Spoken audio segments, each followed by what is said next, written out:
بسم الله الرحمن الرحيم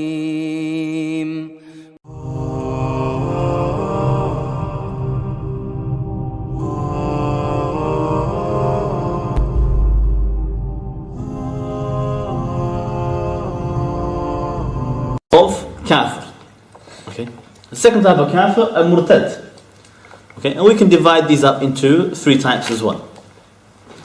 Okay. The one who used to be Muslim, who embraced Islam, okay, and after he embraced Islam, excuse different color, he became Jahil. Okay. Denying any part of Islam. Okay? Somebody could enter Islam, he believes in Tawheed, believes in Muhammad sallallahu alayhi wa sallam, but there's a particular thing that he just couldn't accept. He just couldn't accept it. Okay? Whether emotionally or just because out of arrogance or because of stubbornness or because he was munafiq, and so he denies it. Okay, so now we're talking about something clear-cut. Allah sent him revelation, in the Quran and the Sunnah, that matter clear-cut, and he rejects it. He turns away and says, "No, I don't accept it." He said, "I'm not going to accept that." Now, for example, he said denies salah. He said the salah is not fard. You don't have to pray. He said, "No, you don't have to fight jihad. You don't need to have khilafah. There's nothing called Islamic State anymore. We don't need to have Islamic State. We can have kufr state. What's the problem?" Okay, or he starts to deny any of the duties in Islam, or any of the ahkam in Islam. Or he starts to deny, for example, he says that no, we don't need the stoning to death is not the punishment for adultery. That is called juhud, complete denying what Allah Ta'ala revealed. Okay, so al-juhud, is the denial, to deny what Allah revealed, or anything that Allah ordered or revealed, clear cut, known from Islam by necessity. Okay, so I'll put here, denying any part of Islam, known by necessity. Known by necessity. Didn't plan this very well, so let's get some space. Okay, so, and denying any part of Islam, known from Islam by necessity, is kufr akbar. Now obviously if the person is new Muslim, he hadn't learnt about it yet, we can give excuse, at the beginning of, when he's still new Muslim. When I say new Muslim, I don't mean he converted to Islam, okay? Because somebody can convert to Islam, but he's not new Muslim anymore, Well, how long do you remain new Muslim? Somebody will say, "Brother, I'm new Muslim, make an excuse for me." When did you become Muslim? 40 years ago. Akhi, you're older than me. You will be Muslim longer than I have. Okay, so you can't just be new Muslim forever. The question is, if somebody is genuinely prevented from reaching the knowledge, like the one who's living far away from the Muslims in a faraway land, and there's nobody there to teach him. So obviously all the detailed rules of Islam, how many rak'ah to pray, how many rak'ah is maghrib, how many rak'ah is dhuhr and fajr, it could be nobody ever taught him that. And he didn't have the tools of Arabic or ijtihad or anything to reach that knowledge. So for him, he can give him an excuse to say, "Okay, you didn't know how to pray yet, so it's not your fault." But somebody, you told him, and then he denied it and said, "No, I don't care if the Prophet prayed and the Sahaba prayed, but I'm not praying. I don't need to pray. I don't think it's fard. I don't think it's an obligation." And despite all the hujjah being established, all the evidence is clearly being established for him, because those matters, they don't need a lot of interpretation. Those things matters known from Islam by necessity. They don't require a scholar to make ijtihad to reach it. That's what makes it known by necessity, as opposed to being matter which is open to ijtihad, which is the lay person will not know it, unless you ask a scholar. Whereas the matter known by necessity, based on clear-cut evidences. Allah Ta'ala says what? The alcohol and the gambling are works of shaitan, so keep distance from it. فَاشْتَنِبُوهُ. Okay, so he hears that and says, "No, I think alcohol is allowed." Okay, or he thinks, "No, I don't think gambling is been prohibited." This is called istihlal, or it's called juhud. Okay, it's called juhud. It can be both as well. Okay, or he says, Allah ordered clearly. He said, for anybody who's resident, they must fast Ramadan. The ayah is so clear. He says, no, fasting is not an obligation. This is called juhud. Allah Ta'ala says about that in Surah Ankabut. Okay, I believe 47. Yep, Surah 29, verse 47. Surah 29, verse 47. He said, وَمَا يَجْحَدُ بِآيَاتِنَا إِلَّا الْكَافِرُونَ. He said, nobody makes juhud. وَمَا يَجْحَدُ. Nobody denies our verses except for al-kafirun, except for the disbelievers, the non-Muslims. Okay. So somebody can become an apostate by making juhud. Okay. Just like the kafir asli, they also make juhud, which is what makes them non-Muslims. However, they were already kafir. So don't make takfir upon them, they were already kafir. Meaning, by the meaning of declaring them kafir after Islam, whereas we declare them kafir from the beginning. Number 2, the second type of apostate we can declare. I'm just going to use the board over here to give us some more room, inshallah.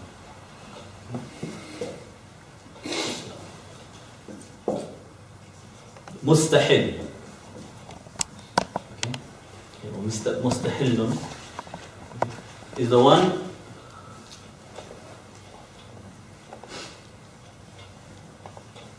I'm going to put it like this. The one who has it like this. The one who legalizes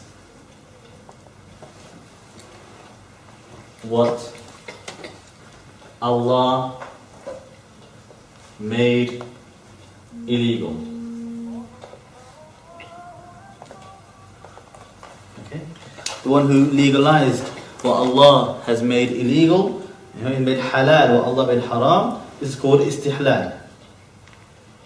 Okay. It's called istihlal. So, and again, we're talking about what is known from Islam by necessity. So Allah subhanahu wa ta'ala, He said, وَلَا تَقْرَبُوا الزِّنَا. Don't commit adultery, don't commit fornication. Clearly, the person says, I make it halal. I say it's halal for everybody. Okay. Allah said alcohol is haram. He said no, alcohol is halal. Okay. It's allowed. Allah said that gambling is haram. He said no, gambling is halal. Okay. So this person has made istihlal. He's made legalized the matter. What Allah has made haram, He's made it halal for the people. Okay. Whether that was in his heart, or by his tongue, or by his limbs. Don't let anybody fool you from the murji'ah. The murji'ah, they used to say iman is only in the heart. And some of them, they said it's in the heart and only manifests on the tongue, but not the limbs, not the body.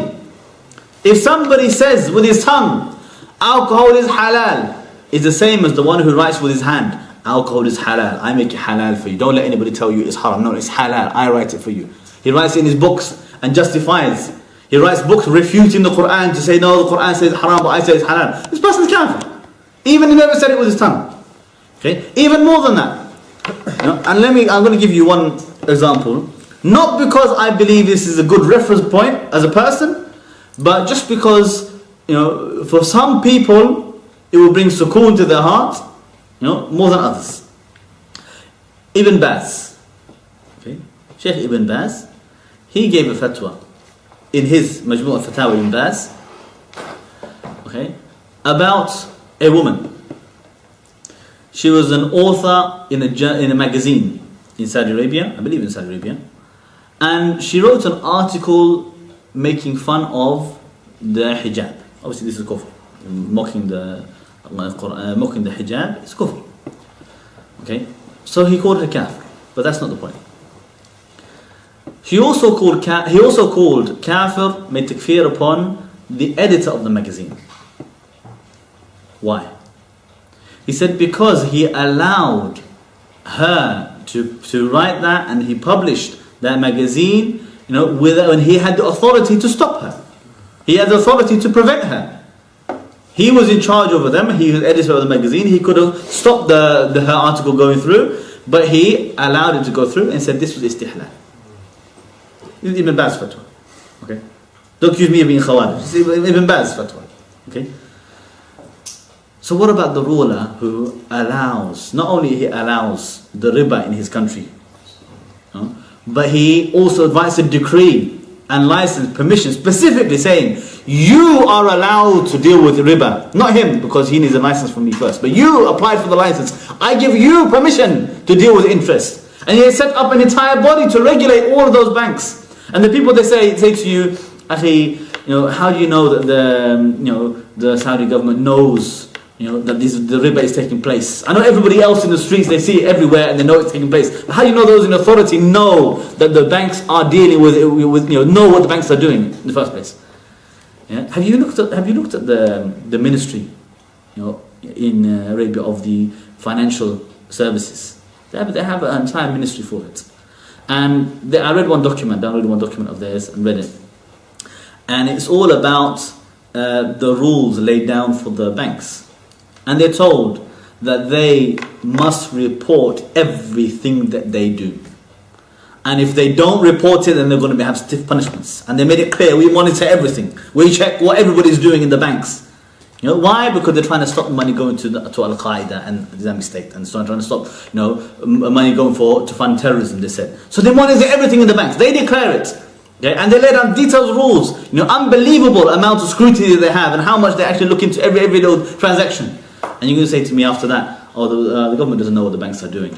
The government are telling the banks what they can and cannot do, and they're permitting it for them, licensing them. And they have the authority. They can take them off the list and say, you're not allowed to be banking anymore in our country, if they're dealing with riba. But no, they're not doing that.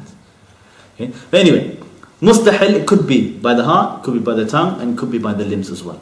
The one who legislates laws and writes down decrees and says, we legislate laws to deal with interest, to deal with gambling, to deal with alcohol, we make it legal for all of you. That's called istihlal. It doesn't become clearer than that. Okay, some people, I don't know how they get confused. They say to you, okay, I know he legalized it, but did he make istihlal? Okay, the two are the same thing. The two are the same thing. How can you not see that when somebody says, I make legal for you this matter which Allah made illegal, it's the same as saying, I make halal for you this thing that Allah made haram. It's the same. There's no difference between the two. So the mustahil is kafir. The way Allah says, اتخذوا أحبارهم ورهبانهم أربابا من دون الله, that they took the rabbis and priests as lords instead of Allah. And Uday bin Hatim, he asked the Prophet ﷺ about it. I'm not going to go into the whole hadith. We could do that another day, inshallah. In which he said that the Prophet said that the way they used to worship the rabbis and priests was because they used to make halal what Allah made haram, and haram what Allah made halal, and they used to accept it from them. They used to obey them, accept it from them. So the mustahil is also a kafir. Okay, we can mention that was Surah Tawbah verse 31. Is one of the evidences istihlal is haram. As well as in general all the ayat when Allah says وَلَا تَقُولِ لِمَا تَصِبُ أَلْسِنَتُكُمُ الْكَذِبِ هَذَا حَلَالٌ وَهَذَا حَرَامٌ. So don't say with your tongue, this is halal and this is haram. And he said in another verse that when Allah's and His Messenger have decreed a matter, you have no choice in the matter. It's not for you to have a referendum about it. Allah said, alcohol is haram. So you say, let's have a vote. What do you think? Who cares what you think? Who cares what the people think? Allah said, وَنِحْكُمْ بَيْنَهُمْ بِمَا أَنزَلَ اللَّهِ. Rule and judge whatever Allah revealed. وَلَا تَتَّبِعْ أَهْوَاءَهُمْ. Don't follow their desires. What do you want to have a referendum for? What do you want to ask them for? What do you want to put it to a vote? Allah already legislated it. The third type, and this is where we come to our topic today, inshallah. Number 3, we say an-naqid. Okay. An-naqid, this is what let's use this notation. Naqid with a dad. Okay. You say the one who commits a negation,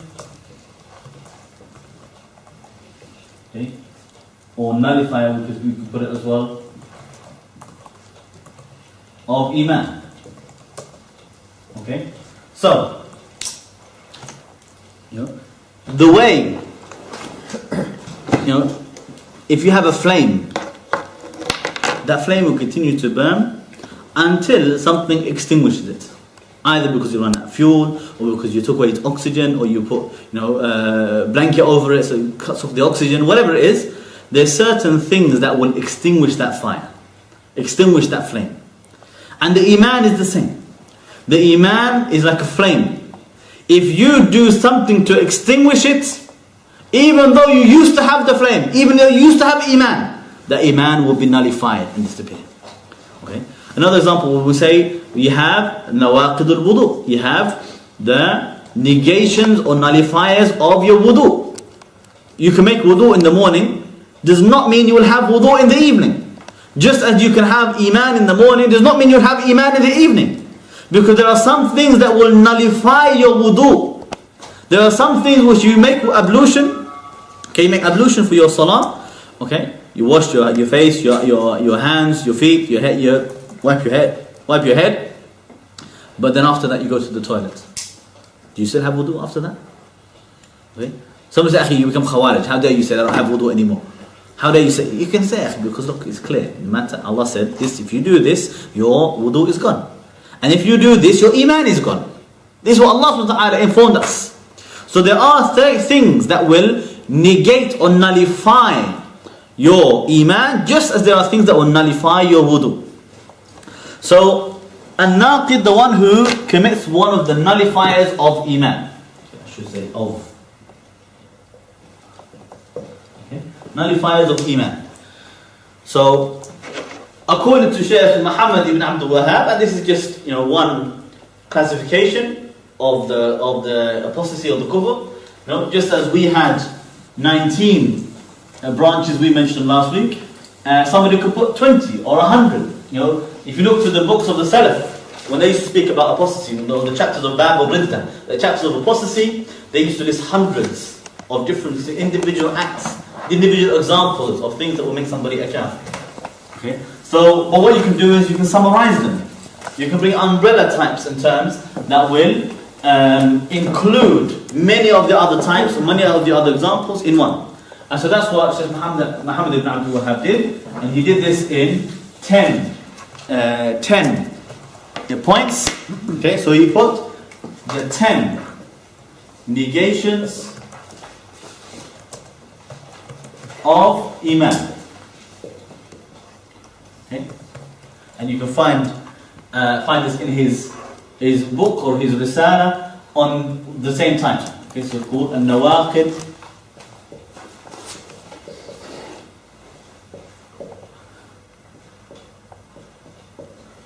of Islam or Nawaqid of Iman, okay, whichever one you put down, those things which will negate your Iman or Islam, okay, and make you a disbeliever after you had Iman.